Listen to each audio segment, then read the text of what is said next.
नमस्कार दोस्तों, आप सबों का स्वागत है। बिहार बोर्ड मैट्रिक परीक्षा 2025 के लिए सामाजिक विज्ञान का इम्पोर्टेंट ऑब्जेक्टिव प्रश्न।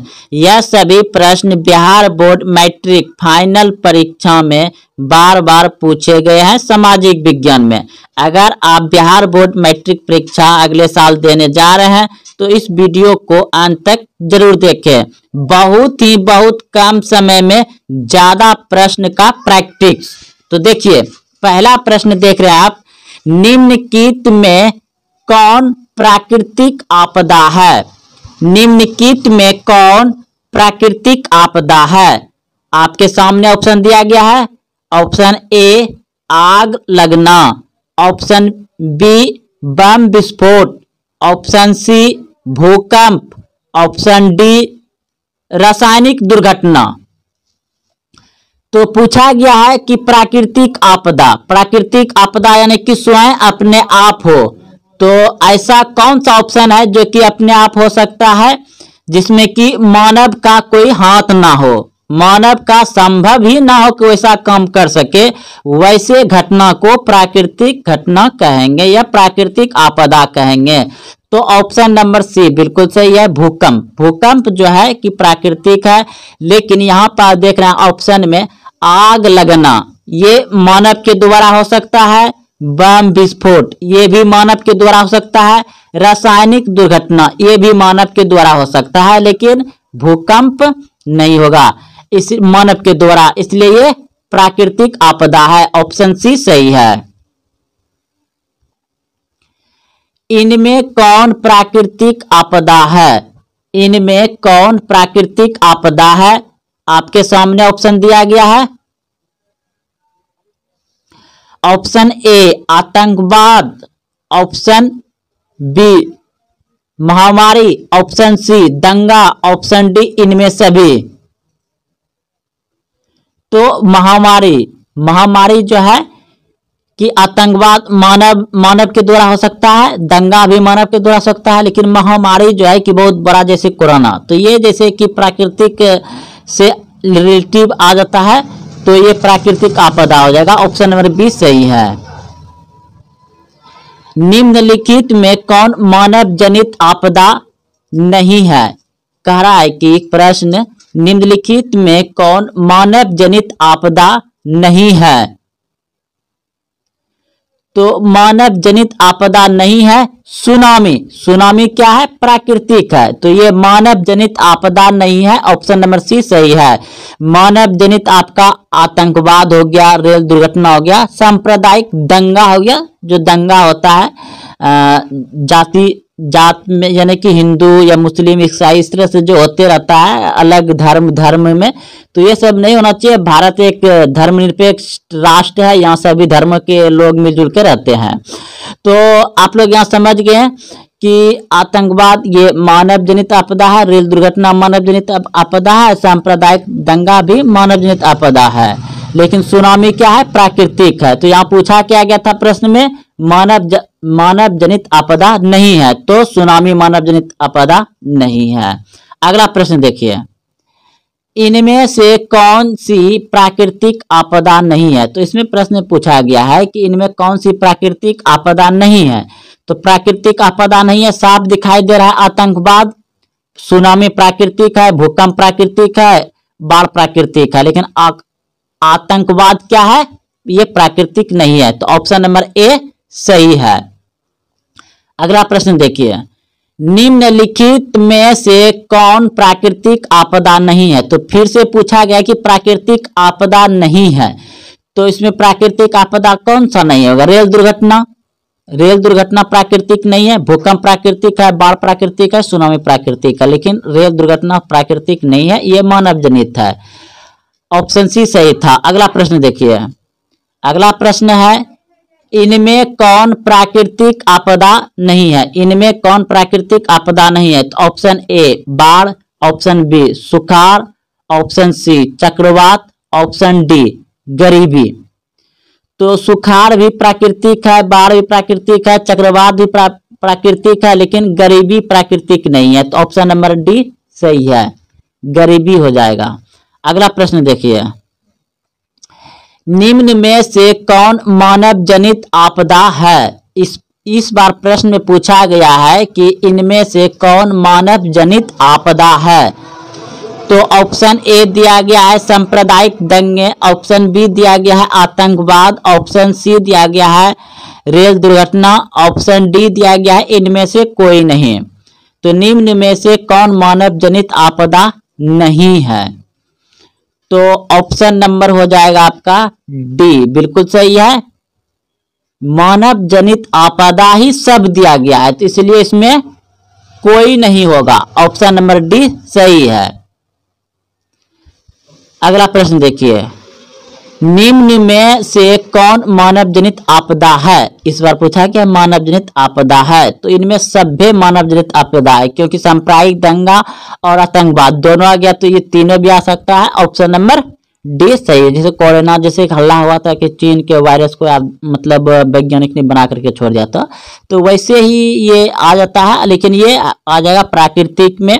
लेकिन जब यहाँ दो प्रश्न का दो ऑप्शन मिल रहा है तो तीसरा भी साथ में लेके साथ तो ले जाना है, तो इनमें सभी हो जाएगा। ऑप्शन नंबर डी सही है। अगला प्रश्न देखिए, इनमें कौन मानव जनित आपदा है? इनमें कौन मानव जनित आपदा है? तो उपयुक्त सभी मानव जनित ही आपदा है। सांप्रदायिक दंगा और आतंकवाद, रेल दुर्घटना, ये सभी मानव जनित ही आपदा है। अगला प्रश्न देखिए, मानव जनित आपदा है, तो इसमें मानव जनित आपदा क्या है? आतंकवाद है, साफ दिखाई दे रहा है। बाकी तीनों क्या है? प्राकृतिक है। चलिए अगला प्रश्न देखिए, प्रश्न है भोपाल गैस त्रासदी किस प्रकार का आपदा थी? भोपाल गैस त्रासदी किस प्रकार का आपदा थी? तो ये एक कंपनी था और कंपनी में बहुत सारे मजदूर काम कर रहे थे, तो किसी न किसी मशीन तो उसमें किसी न किसी मतलब जो है कि मानव के द्वारा ही गलती हुआ था, तो इसलिए आ जाएगा क्या? और मानव ने ही मशीन फैक्ट्री कारखाना बैठाया था, तो मानव के द्वारा हो जाएगा, यानी मानव जनित आपदा था। भोपाल गैस त्रासदी जो हुआ था वो मानव जनित था। ऑप्शन नंबर ए सही है। अगला प्रश्न देखिए, प्रश्न है कितने प्रतिशत कम वर्षा होने पर किसी क्षेत्र को सूखा घोषित कर दिया जाता है? कितने प्रतिशत कम वर्षा होने पर किसी क्षेत्र को सूखा घोषित कर दिया जाता है? तो 75% कम होगा बरसात, तो उसे सूखा क्षेत्र घोषित कर दिया जाएगा। ऑप्शन नंबर सी सही है। अगला प्रश्न देखिए, प्रश्न है बहुत ही अच्छे, और ये प्रश्न बिहार बोर्ड मैट्रिक परीक्षा सामाजिक विज्ञान में बहुत बार पूछे गए और पूछे जाते हैं। तो प्रश्न है आंकोर वाट के मंदिर का निर्माण किस शासक के द्वारा करवाया गया? आंकोर वाट के मंदिर का निर्माण किस शासक के द्वारा करवाया गया?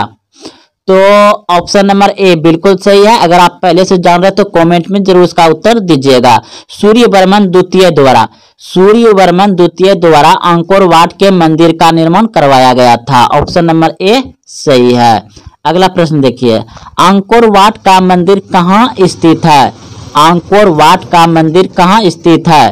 तो आप सभी जानते हैं कि काम्बोडिया में है। ऑप्शन नंबर डी सही है, काम्बोडिया में। अगला प्रश्न देखिए, प्रश्न है हिंद चीन में कौन से देश सम्मिलित नहीं था? हिंद चीन में कौन से देश सम्मिलित नहीं था? तो चीन, ऑप्शन नंबर सी बिल्कुल सही है। चीन देश सम्मिलित नहीं था, वियतनाम था, लाओस था, कंबोडिया था। हिंद चीन में कौन से देश सम्मिलित नहीं था? तो चीन नहीं था। इस तरह से भी ऑब्जेक्टिव पूछा जाएगा आपको, और आपको यही प्रश्न बिल्कुल इस तरह से भी पूछा जा सकता है। देखिए, हिंद चीन क्षेत्र में कौन से देश आते हैं? हिंद चीन क्षेत्र में कौन से देश आते हैं?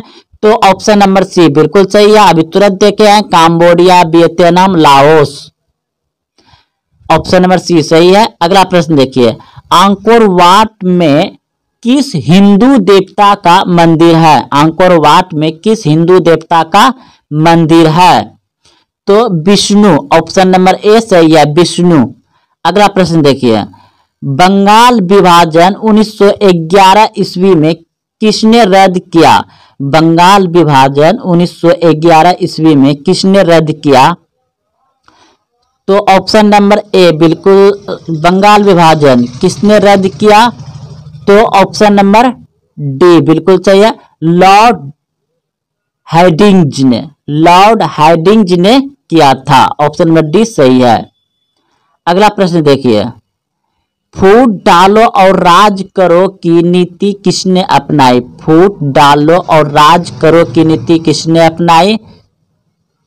अंग्रेजों ने। ऑप्शन नंबर ए सही है। फटाफट दोस्तों क्वेश्चन का प्रैक्टिस करते चलिए, सामाजिक विज्ञान का। अगला प्रश्न देखिए, सिपाही विद्रोह कब हुआ था? सिपाही विद्रोह कब हुआ था? तो 1857 ईस्वी में। ऑप्शन नंबर बी सही, 1857 ईस्वी में। बंगाल का विभाजन कब हुआ? बंगाल का विभाजन कब हुआ? तो बंगाल का विभाजन हुआ था 1905 ईस्वी में। ऑप्शन नंबर सी सही है, 1905 ईस्वी में। गांधी जी ने साबरमती आश्रम की स्थापना किस वर्ष की? गांधी जी ने साबरमती आश्रम की स्थापना किस वर्ष की? तो 1915 में। ऑप्शन नंबर सी सही है, 1915। गदर पार्टी की स्थापना किसने और कब की? गदर पार्टी की स्थापना किसने और कब की? तो लाला हरदयाल 1913 ईस्वी में। लाला हरदयाल 1913 ईस्वी में। पटना में गोल घर किस उद्देश्य से बनाया गया था? पटना में गोल घर किस उद्देश्य से बनाया गया था? ऑप्शन ए सैनिक रखने के लिए, ऑप्शन बी अस्त्र शस्त्र रखने के लिए, ऑप्शन सी अनाज रखने के लिए, ऑप्शन डी पूजा करने के लिए। अगर आप पहले से जान रहे हैं तो कमेंट में उत्तर जरूर बताएं। तो इस प्रश्न का उत्तर अगर आप सी सोचे थे तो बिल्कुल सही सोचे हैं, अनाज रखने के लिए पटना में गोलघर बनाए थे। अगला प्रश्न है, गोलघर का निर्माण कब हुआ? गोलघर का निर्माण कब हुआ? आपके सामने ऑप्शन है। अगर आप ऑप्शन सी सोच रहे थे बिल्कुल सही सोचे हैं, 1786 ईस्वी में पटना में गोलघर का निर्माण हुआ था, 1786 ईस्वी में। अगला प्रश्न है, गोलघर कहाँ है? तो पटना में है। ऑप्शन नंबर बी सही है। अगला प्रश्न है, सबसे बड़ा पशु मेला का आयोजन किया जाता है? सबसे बड़ा पशु मेला का आयोजन किया जाता है? ऑप्शन ए सोनपुर में, ऑप्शन बी हाजीपुर में, ऑप्शन सी बक्सर में, ऑप्शन डी भागलपुर में। तो बताइए सबसे बड़ा पशु का मेला कहाँ लगता है? तो दोस्तों ऑप्शन नंबर ए बिल्कुल सही है, सोनपुर में लगता है, जो कि विश्व का सबसे बड़ा पशुओं का मेला कहाँ लगता है? सोनपुर बिहार में। अगला प्रश्न है,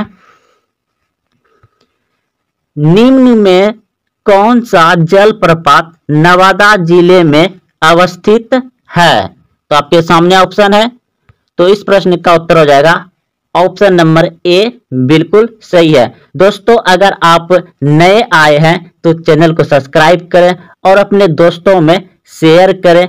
बिल्कुल ऐसे ही प्रश्न आपको हूबहू बिहार बोर्ड मैट्रिक परीक्षा सामाजिक विज्ञान में मिलेंगे। तो अगला प्रश्न है आपका,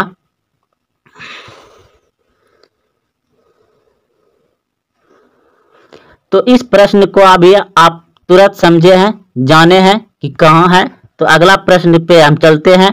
प्रश्न है, भारत का सर्वाधिक काजू उत्पादक राज्य है? भारत का सर्वाधिक काजू उत्पादक राज्य कौन सा है? Option A Tamil Nadu, option B Karnataka, option C Andhra Pradesh, option D Kerala.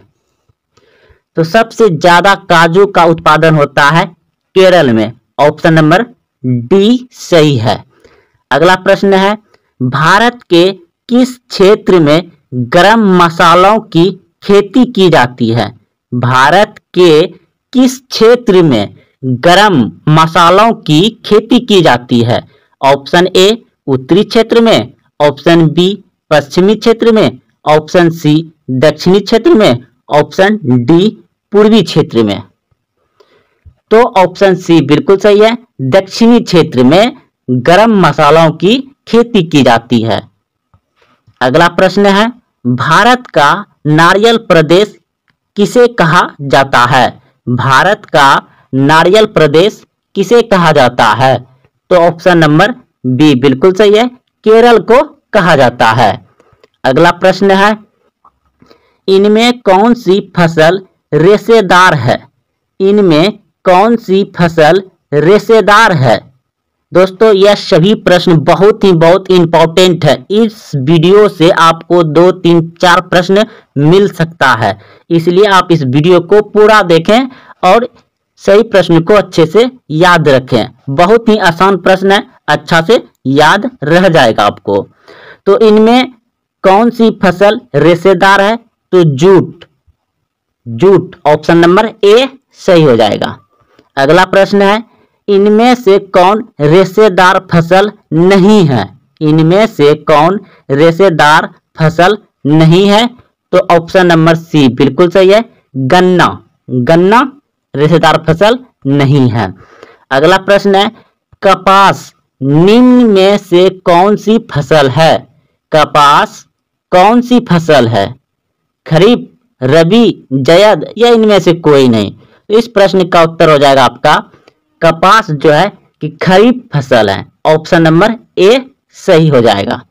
अगला प्रश्न है आपका, जायद फसल का उत्पादन किस मौसम में होता है? जायद फसल में आ जाता है आपका तरबूजा, ककड़ी, बुखारी, खीरा, यानी कि फल वगैरह में जितने भी आप सभी नाम सुने, ये सभी कब खाते हैं? गर्मी में। तो ऑप्शन नंबर ए सही हो जाएगा। जायद फसल का उत्पादन किस मौसम में होता है? गर्मी में होता है। जायद फसल होता है तरबूजा, ककड़ी, बुखारी, खीरा, ये सभी जो है आपका गर्मी में होता है और गर्मी में ही खाते हैं। तो जायद फसल कब होता है? गर्मी में। अगला प्रश्न है, निम्नलिखित में खरीफ फसल कौन है? निम्नलिखित में खरीफ फसल कौन है? तो चावल हो जाएगा। ऑप्शन नंबर सी सही है, चावल। अगला प्रश्न है, निम्नलिखित में कौन रबी फसल है? रबी फसल है। तो रबी मतलब रजाई के अंदर में जब आप रहते हैं तो उस समय कौन सा मौसम रहता है? ठंडी का।